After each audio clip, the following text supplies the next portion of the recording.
Automobil und Depression. Heute geht es um Volvo, um 49 Kombi.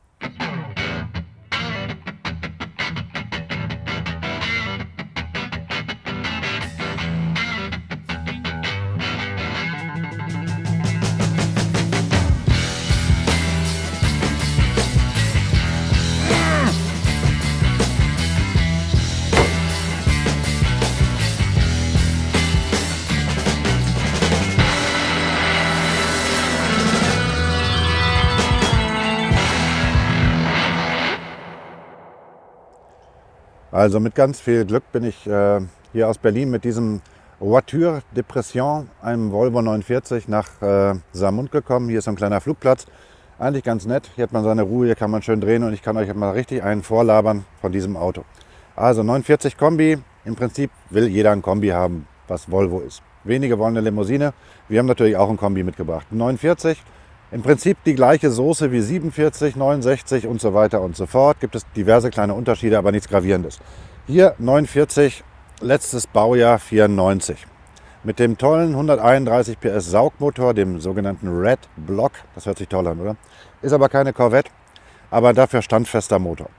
Ein tolles Fünfganggetriebe, was auch Ewigkeiten hält. Technik ist hier wirklich gut. Aber ich räume gleich mal mit so ein paar wahnsinnigen Volvo-typischen positiven Geschichten aus, weil ich positive Geschichten ja nicht so wahnsinnig mag.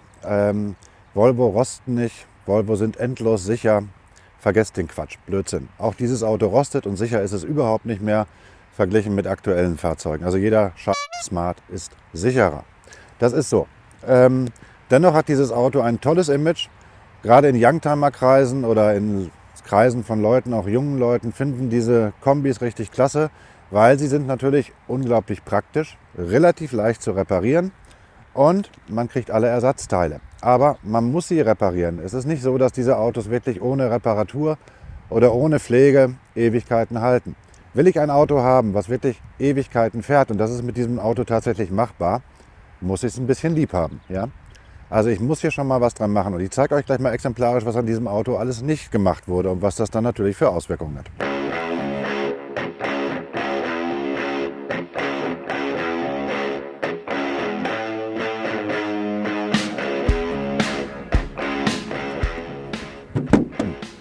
Geht schon gut los. So. Also das ist der extremst ungepflegte, fürchterliche, todtraurige Motorraum dieses Auto. Ihr seht, wenn die Kamera näher rankommt, auf dieser Seite, dass Volvo durchaus rosten können. Und das sind so die exemplarischen Stellen beim 49 und auch beim 47. Batteriekasten. Batterien sind teilweise veraltet, laufen aus, bilden Rost hier. Dieser Träger, sicherheitsrelevant, ist rostgefährdet, weil er Hohlräume hat. Da läuft das Wasser rein. Auch hier an diesen Schweißstellen bildet sich Rost. Und auch hier an dem Träger zur Karosserie hin bildet sich gerne etwas Rost. Da geht es schon los mit dem Rost. Andere Schwachstelle dieses Autos ist der Krümmer. Und man sieht hier hat einer schon liebevoll getöpfert mit dieser Auspuffschmierpaste, aber ist trotzdem natürlich nicht dicht. Hält auch nur 2 Tage. Also hier heißt es natürlich, den Krümmer runterzubauen. Das muss man erstmal können vor lauter Lachen, weil natürlich diese ganzen Schrauben alle vermuchtet sind. Dann muss man gucken, ob dieser Krümmer gerissen ist, was er gerne tut.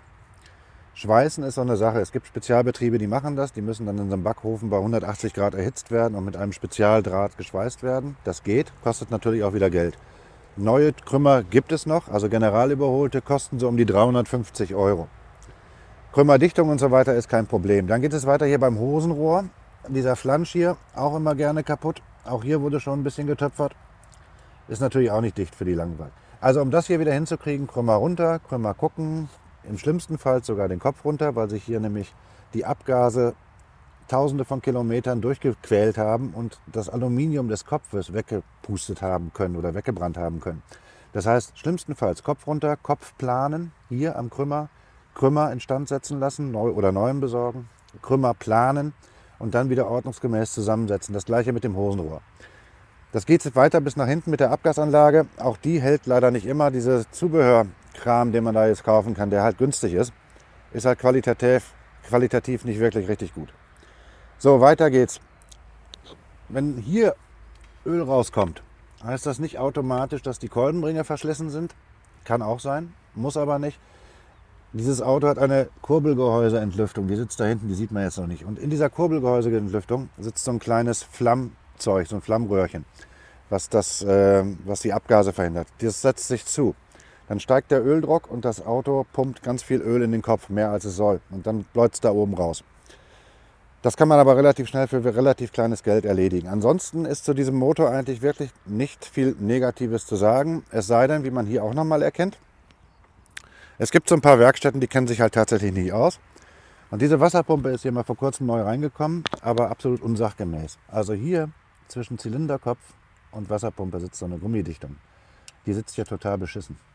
Die muss hier rein. Die Folge dessen ist jetzt, dass hier Öl rausläuft. Also, das heißt Wasserpumpe wieder raus, vernünftig abdichten, neue Wasserpumpendichtung und so weiter und so fort. Das kann man, wenn man so ein bisschen Lust hat am Schrauben und ein bisschen versiert ist, wirklich alles selber machen, weil das ist im Vergleich zu Autos von heute, aber auch von Autos, die damals 94 gebaut wurden, alles unglaublich übersichtlich. Man kommt wirklich überall ran und man braucht auch kein Spezialwerkzeug. Man kann das also wirklich alles mit der heimischen Knarrenkiste machen.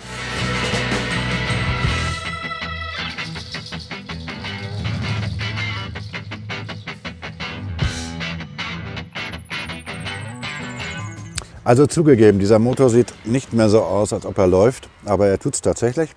Das war mal ein Red-Block, jetzt ist es ein Rost-Block, aber er hat auch fast 400.000 gelaufen, das ist egal. So, was ich euch noch sagen wollte, hier Ansaugbrücke, Einspritzpumpe, eigentlich nie Probleme. Das funktioniert wirklich alles immer tadellos. Es muss halt alles dicht sein, Nebenluft und so ein Blödsinn ist natürlich auch beim Volvo ein Problem, aber es tut eigentlich immer alles. Elektronik hat dieses Auto so gut wie gar keine. Also hier ABS hat er, ein Motorsteuergerät hat er auch und dieses Auto hat noch Airbags. Aber ansonsten ist dieses Fahrzeug wirklich elektronikfrei und das ist positiv, ausnahmsweise. Wirklich, wirklich positiv, ausnahmsweise.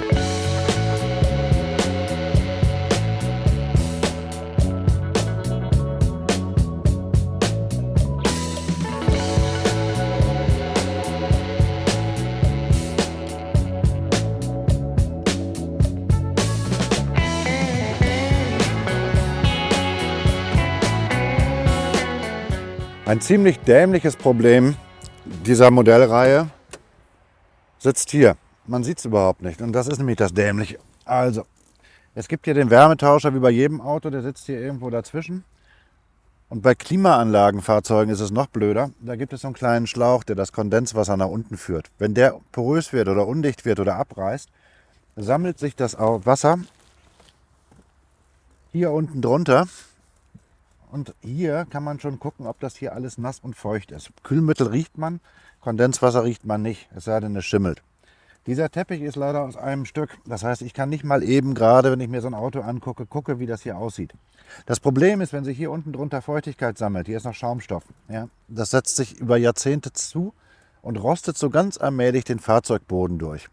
Um diesen Wärmetauscher auszubauen, ich habe das einmal gemacht, beim 47. Ich weiß nicht, ob es beim 49 genauso ist, aber ich glaube genauso.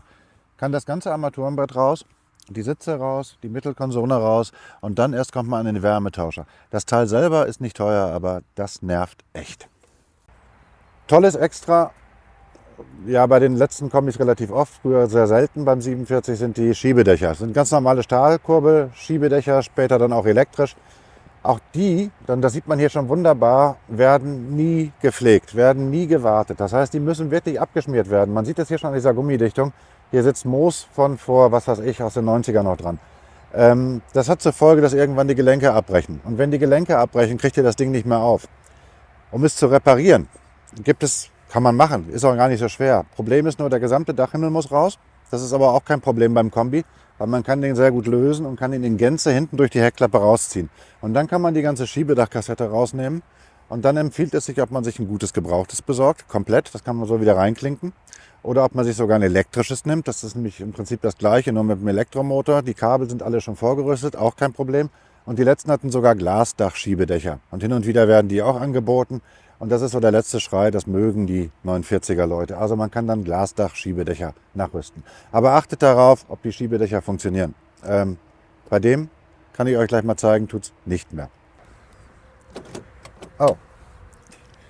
Auch ein Problem von diesem Auto. Er schließt sich selber ab. Und wenn man die Scheibe nicht aufhat und der Zündschlüssel steckt, muss ich halt irgendwo einen Stein besorgen. So, also Schiebedach. Das ist ja manuell. Hier gab es diesen wunderschönen Klappmechanismus fürs Schiebehebedach. Ja, es gibt ja ein Schiebehebedach. So, das geht jetzt irgendwie nicht mehr zurück. Warum? Zeige ich euch gleich.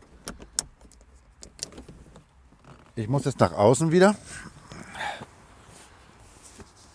Drücke es ein Stück zurück. Und dann tut es auch nicht. Also ich brauche einen Hebel. Moment. Hebel. Haben wir denn hier einen Hebel? Na, vielleicht tut es ein Bleistift. Also ich versuche hier so zwischenzukanten und schiebe das Ding so ein bisschen. Da empfiehlt sich vielleicht auch ein Schraubenzieher. Bei dem Lack ist es eh egal. So.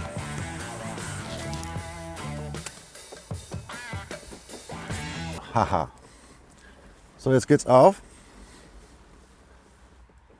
Das ist doch schon mal schön. Und ich zeige euch jetzt auch, woran es liegt. Das habe ich nämlich gestern schon gemacht. Ich konnte es nur ankippen. Das ist ein Teil, was abgeflogen ist. So, und das hier. Das sitzt so zusammen. Und das ist abgebrochen. Ja, das ist so Aluminiumguss. Das bricht halt dadurch, dass das Ding schwer läuft, weil es nie gefettet wurde, bricht es halt irgendwann ab. Das war der Mechanismus, der die Höhe des Daches einstellt. Und deswegen hat man jetzt immer das Problem, dass es halt nicht mehr richtig runtergeht, sich nicht mehr in die richtige Endposition stellt und das lässt sich auch nicht mehr kippen. Man kann das reparieren. Die Frage ist halt nur, ob man diese Teile einzeln kriegt. Also vielleicht gebraucht, neu definitiv nicht mehr. So, und wo wir schon vorne sind, wenn ihr mal irgendwann das Riesenglück habt, dass euch hier so ein Stein reinfliegt und ihr müsst die Windschutzscheibe wechseln, werdet ihr merken, dass hier diese ganzen Clips erstmal wegbrechen. Und zweitens ist es fast immer so, dass diese Scheibenrahmen rosten. Man sieht das hier schon an dieser einen Stelle. Nämlich hier. Da setzt sich schon so ein bisschen Rost an. Und das setzt sich hier rein. Die Scheibe ist geklebt und darunter setzt sich das Wasser rein. Und auch die Scheibenrahmen werden rosten. Also Volvo rostet halt auch. Wobei diese letzten Modelle, die schon teilweise verzinkt sind, nicht mehr so ganz stark rosten wie ein 240er beispielsweise. Das muss man schon fairerweise dazu sagen. Und hier draußen, Robert, komm mal raus, von innen rostet das Auto nicht, nur von außen. Also, diese Klappe hier, eigentlich eine tolle Idee, ist komplett aus Aluminium. Das hat man deswegen gemacht, weil zum Beispiel bei der Konkurrenz, also Mercedes 123, da war die Klappe so schwer, dass die Dämpfer immer kaputt gingen. Und da hat man sogar beim 124 so eine Zuschließautomatik gemacht. Bzzzt, machte die. Braucht man hier nicht, weil die Klappe eigentlich sehr leicht ist. Man kann die wirklich sehr, sehr schön zumachen. Nachteil, auch Aluminium. Rostet zwar nicht, aber korrodiert. So, all das hier. Typisch 47, 49 und die ganzen anderen Dinger. Aluminiumkorrosion.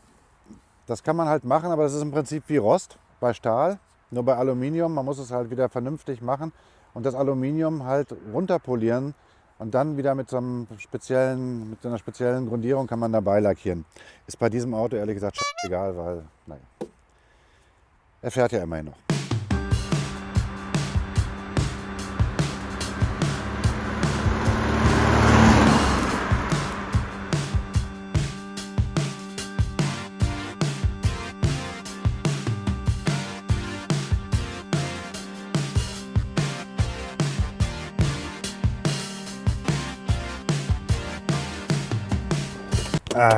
Diese bekackte Zentralverriegelung muss ich auch mal reparieren. Liegt nur daran, dass das Stäbchen nicht lang genug rauskommt. Aber kriegen wir auch in den Griff. Ist ja alles zu machen. Im Prinzip ist es ja ein Lego-Auto. Ne? So. Na dann fahren wir mal mit dem Karton und dann erzähle ich euch mal, wie er sich denn so fährt. Jetzt hört erstmal, wie schön er sich anhört. Auspuff kaputt, Trümmer kaputt.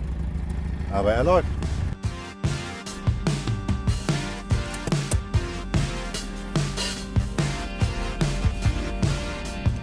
Also hier schon auf diesem Feldweg merkt man, dass dieses Auto, dieser Volvo 49, tatsächlich für Feldwege konzipiert wurde. Also hier ist er, man hat gleich das Gefühl, man kann hier auch schneller drüber fahren. Ist ja kein Geländewagen, aber so kleine Schlaglöcher schluckt dieses komplett auf Komfort ausgelegte Fahrwerk wirklich sehr, sehr gut weg. Ich mache jetzt mal das Fenster zu, damit ich diesen kaputten Krümmer nicht mehr höre. Das macht mich wirklich verrückt. So. Und jetzt merkt man auch schon, dass dieses Auto durchaus zu seiner Zeit so ein bisschen was Luxuriöses hatte, weil er relativ leise ist, gut gedämmt ist. Man hat hier hochwertige Materialien, also überall ist so ein Plüschstoff, auch der Bodenstoff ist gedämmt. Also das Auto ist relativ leise und was ich total nett finde, ist eine sehr leichtgängige Servolenkung. Das ist eine Zahnstangenlenkung, also nicht so eine Kugelumlauflenkung wie bei dem Mercedes 124T Modell. Die gehen in der Regel auch nicht kaputt, das kann mal so ein Schlauch platzen, aber auch diese Lenkgetriebe sind eigentlich relativ langlebig und unverwüstlich. Und wenn sie kaputt gehen, kriegt man sie und man kann sie, wie alles bei diesem Auto, relativ leicht austauschen. So, man merkt jetzt auch bei diesem Auto hier auf dieser etwas doch kaputten Straße, dass das Fahrwerk trotz des ungepflegten Zustandes des Gesamtfahrzeuges noch nicht ausgeschlagen ist. Also hier bollert nichts, hier klappert nichts. Das ist schon auch alles ganz gut erhalten.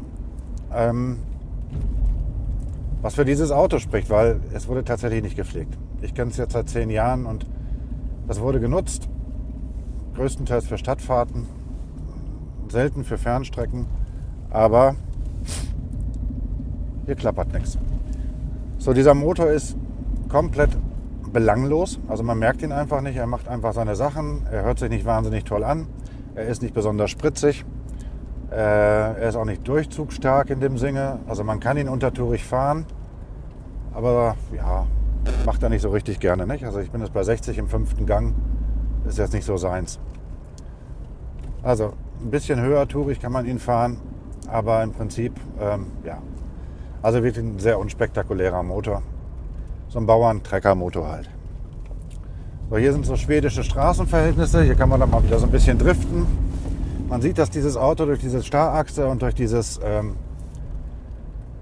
wirklich sehr ausgereifte schwedische Schlechtwegefahrwerk sehr, sehr gut zu beherrschen ist. Also selbst Fahranfänger werden mit diesem Auto relativ gut klarkommen. Wohl gemerkt, es gibt hier kein ESP oder so ein Blödsinn. Man muss schon aufpassen. Also man muss schon so einen Popometer haben. Das heißt, wenn das Auto ausbricht, gerade auf glatten Straßen, das kann schon passieren. Heckantrieb, da muss man sehr, sehr schnell gegenlenken. Ich würde empfehlen, wenn man sich für so ein Auto interessiert, es nicht an den Grenzbereich zu bringen, wenn man keine Erfahrung hat, oder mal so ein Fahrsicherheitstraining zu machen. Und mit diesem Auto übrigens.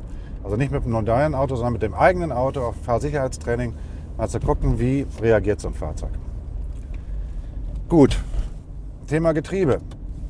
Genauso unspektakulär wie der Motor ist auch das Getriebe. Es ist schlicht und ergreifend sehr leicht schaltbar, exakt schaltbar. Man muss hier keine großen Kräfte aufwandeln. Was immer so ein Problem ist, ist, dass diese Schaltknöpfe so ausschlagen, die drehen sich dann. Die gibt es meines Wissens sogar noch zu kaufen. Die werden einfach so draufgehauen und die sind hier so ausgeschlagen. Aber das ist das absolut geringste Problem. Hier, das ist selten, ist noch dieser Original-Lederschaltknopf. Der war über diese Gummimanschette gezogen. Hier ist so eine riesenwulstige Gummimanschette. Und darüber gab es auch noch den Lederschaltknopf. Die Heizung tut hier sehr, sehr gut. Also sie wird sofort warm. Den Wärmetauscher, der scheint zu funktionieren. Er blubbert so ein bisschen, weil irgend so ein Depp hat da vorne die Wasserpumpe ja gewechselt und das nicht wirklich sachgemäß. Kann sein, dass da wirklich nur Luft drin ist und dass er nochmal richtig vernünftig entlüftet werden muss. Ja, ein Bremsweg hat dieses Auto auch. 4 Scheibenbremsen, gut, das war jetzt Usus Mitte der 90er Jahre. Das ist auch immer ein Problem. Die Bremssättel verschleißen sehr, sehr gerne bei Volvo. Die gibt es für ganz kleines Geld im Austausch zu kaufen, aber man kann im Prinzip immer davon ausgehen, dass die Bremssättel sich festsetzen. Man kann die gangbar machen, ist aber im Prinzip eine Riesenarbeit und man kriegt halt Ersatzbremssättel umsonst. Bremsscheiben ist halt vor der Achse ein relativ hoher Verschleiß, aber ja, es hält sich im Rahmen. Teile sind wie gesagt relativ günstig, also diese Verschleißteile. Gibt es mehrere Firmen, die das anbieten im Nachbau, aber auch im Zubehörhandel kriegt man fast alles für dieses Auto. Das ist das geringste Problem. Den Bremsweg Zeige ich euch jetzt nicht, weil meine beiden Kameraleute dann hier durch die Gegend fliegen. Das braucht jetzt keiner. Genau, noch was zum Armaturenbrett. Bei den frühen 47er, die im Prinzip exakt das gleiche Armaturenbrett hatten, reißen die auch mal gerne.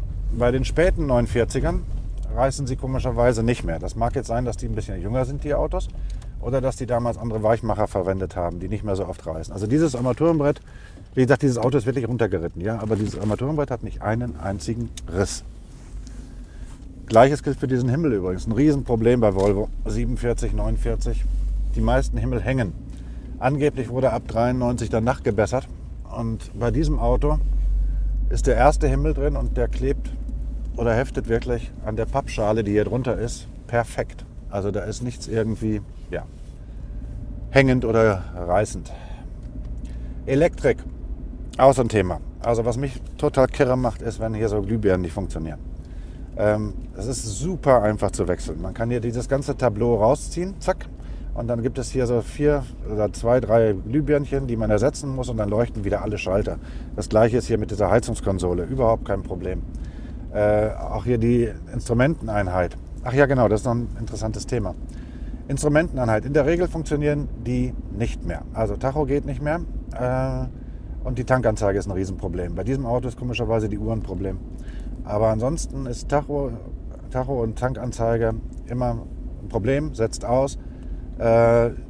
Ist so teilelektronisch mit kalten Lötstellen und so einem Quatsch. Das ist ein bisschen fummelig, das zu reparieren. Gibt es aber auch Firmen, die das machen. Also verglichen mit heutigen Autos ist dieses Ding natürlich keine Sparbüchse, was der Verbrauch angeht. Aber mit diesem 131 PS Motor, aber auch diese 115 PS Motoren in den 47ern und früheren 49ern waren relativ verbrauchsoptimiert. Das heißt, so um die 10 Liter bei normaler bis etwas vorausschauender Fahrweise sind durchaus machbar. Die Turbo schlucken dementsprechend mehr. Also da gibt es auch schon mal 13, 14 Liter je nach Fahrweise. Wie gesagt, ich rate halt zu diesem Motor, weil der ist wirklich unkompliziert. Der ist nett zu reparieren. Da gibt es wenig Anbauteile, da geht auch relativ wenig kaputt. Ach ja, noch was, eine ganz spezifische Geschichte. Diese Autos haben ja Zahnriemen. Und die meisten, die von euch jetzt Zahnriemen hören, hören auch Zahnriemenwechsel und kompliziert und fürchterlich. Zahnriemen ist bei dem relativ schnell gewechselt, weil man sehr, sehr schnell drankommt. Und selbst wenn er reißt, heißt das jetzt nicht, dass die Ventile auf die Kolben knallen, weil er hat einen sogenannten Freilauf. Das heißt, wenn der Zahnriemen reißen würde, dreht sich das alles weiter mit, aber schlägt nicht aufeinander, weil der Kraftschluss vorbei ist, ein Freilauf. Das fand ich ganz toll immer bei diesen Volvo-Modellen. Was jetzt nicht heißt, dass ihr die Zahnriemen nicht wechseln sollt. Also ich würde schon auf die Intervalle achten und das machen. Und das kann man auch für relativ wenig Geld, relativ schnell, mit ein bisschen Übung und ein bisschen Sachverstand oder vielleicht ein Kumpel oder einer Freundin, die sich damit auskennt, könnt ihr das auch selbst machen. Die Vierzylinder-Modelle hatten alle hinten eine Starrachse. Die war wahnsinnig robust. Man hat Starrachsen bei Volvo lange Zeit noch gebaut. Die gab es bei anderen Autoherstellern gar nicht mehr, weil das in Schweden einfach für den Schnee und für die Belastung halt optimal war. Das Auto hatte dadurch eine angenehme, tolle Traktion und war sehr, sehr gut kontrollierbar. Deswegen haben diese Autos diese Starrachsen. Die halten wirklich, also das ist wie beim Unimog, das ist wirklich toll, das hält Ewigkeiten. Bei den Sechszylindermodellen gab es Einzelradaufhängungen hinten mit Tausenden von Buchsen. Ist schwieriger, auch händelbar, aber schwieriger. Bis hier mal was ausschlägt, das dauert wirklich. Ähnliches bei der Vorderachse, relativ simpel aufgebaut. Auch hier schlägt selten was aus und wenn es ausschlägt, ist das wirklich sehr, sehr leicht zu reparieren. Also Fahrwerk top, Motor eigentlich gut, Getriebe super. Schwachstellen sind halt wie gesagt ungepflegte Fahrzeuge, die wirklich nicht gern gehabt wurden. Da muss man sich dann überlegen, ob man sich nicht gleich was Tolles kauft. Also was für 6.000, 7.000 Euro, dafür kriegt man was Gutes. So Low-Mileage-Cars, also unter 200.000 Kilometern, werden so gut wie nie angeboten. Und wenn sie angeboten werden, kosten sie heutzutage fünfstellig. Das ist dann auch unabhängig vom Motor oder von der Variante. Begehrt sind halt immer die sogenannten Turbo, also die Vollturbo mit 165 PS. Sind schön zu fahren, schlucken deutlich mehr und haben natürlich mehr Geschichten dran, die kaputt gehen können. Also da reißen die Kümmer noch schneller, die Turbolader gehen kaputt. Die Motoren sind höher belastet und haben auch nicht mehr unbedingt die Laufleistung, die diese Autos haben. Dann gibt es noch so einen Soft-Turbo mit 135 PS, der war eigentlich totaler Quatsch, weil ein Low-Pressure-Turbo hieß das. Der hat 4 PS mehr als der, das merkst du gar nicht. Und der ist hier wirklich angenehmer und leichter zu fahren. Genau, so sieht es aus mit den 49ern. Also die Dinger kriegen mittlerweile Liebhaberstatus, der wahrscheinlich nicht, aber alle anderen. Und dementsprechend teuer werden sie. Und wenn ihr noch sowas haben wollt, greift jetzt schnell zu. Es gibt noch ein paar gute Varianten auf dem Markt. Wie gesagt, ich würde immer dazu tendieren, lieber ein bisschen mehr auszugeben und ein gutes Auto zu kriegen, was gepflegt wurde, als so eine Hütte hier, die man halt komplett durchreparieren muss. Das kann man machen, wenn man dazu Spaß hat, wenn man die Zeit hat und das nötige Geld. Aber unterm Strich ist ein gut gepflegter 49er, die gibt es auch noch so für 5.000, 6.000 Euro, glaube ich, die bessere Wahl. Das war's für heute. Also, macht's gut und legt euch wieder hin und ja, grübelt nicht so viel über dieses Auto nach. Es gibt auch gute Autos.